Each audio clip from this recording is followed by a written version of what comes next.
നമ്മളായിട്ട് മറ്റൊരാളെ body shame ചെയ്യാതിരിക്കുക, ഭയങ്കര ഹാർഷായിട്ട് ക്രിട്ടിസൈസ് ചെയ്യാതിരിക്കുക, ആളുകളെ വളർത്തുന്ന കമൻസ് പറയുക. അല്ലാതെ ഒരുപാട് നാൾ കൂടി നമ്മൾ ഒരാളെ കാണുമ്പോൾ ഓഹ് നീ അങ്ങ് വല്ലാതെ കറുത്ത് മെലിഞ്ഞ് കരിഞ്ഞു കുരഞ്ഞു പോയല്ലോ എന്നൊക്കെ ആളുകളോട് പറഞ്ഞു കഴിഞ്ഞാൽ ഒരിക്കലും കേൾക്കാൻ ആഗ്രഹിക്കാത്ത ഒരു കമന്റ് ആയിരിക്കും അത്. സോ ഞാൻ എൻ്റെ ആത്മാർത്ഥത കൊണ്ടാണ് അത് പറഞ്ഞത്, ഞാൻ എൻ്റെ സത്യസന്ധത കൊണ്ടാണ് അത് പറഞ്ഞത്, ഞാനിങ്ങനെ ഒക്കെ വെട്ടി തുറന്നു പറയുന്ന ഒരു വ്യക്തിയാണ് എന്നൊക്കെ പറഞ്ഞ് ഭയങ്കര നിഷ്കളങ്കരാവാനൊന്നും ഒരിക്കലും ശ്രമിക്കാതിരിക്കുക. കാരണം ഇത്തരം വാക്കുകൾ ആളുകളെ എപ്പോഴും മുറിവേൽപ്പിക്കുക മാത്രമേ ചെയ്യുള്ളൂ. സോ നമ്മളൊരു വാക്ക് ഒരാളോട് പറയുമ്പോൾ എപ്പോഴും രണ്ടു വട്ടം ആലോചിക്കുക, ഞാനിത് പറയണോ വേണ്ടയോ എന്ന്. അല്ലാതെ നമ്മൾ ഭയങ്കര സത്യസന്ധരാണ്, നമ്മളതങ്ങ് തുറന്നു പറഞ്ഞേ നമുക്ക് മതിയാവൂ എന്നൊന്നും വിചാരിക്കരുത്.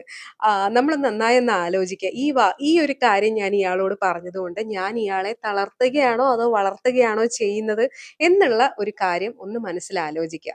ആളുകളെ തളർത്താനുള്ള തരത്തിലുള്ള വാക്കുകൾ പറയാതിരിക്കുക കഴിവതും. അതങ്ങ് മറച്ചു വെച്ചേക്കുക, അല്ലെങ്കിൽ ഹൃദയത്തിൽ അങ്ങ് കുഴിച്ചു മൂടിയേക്കുക. ആരും അറിയണ്ട, അത് നമ്മൾ മാത്രം അറിഞ്ഞാൽ മതി. നമ്മുടെ മനസ്സിലിരുന്നോട്ടെ.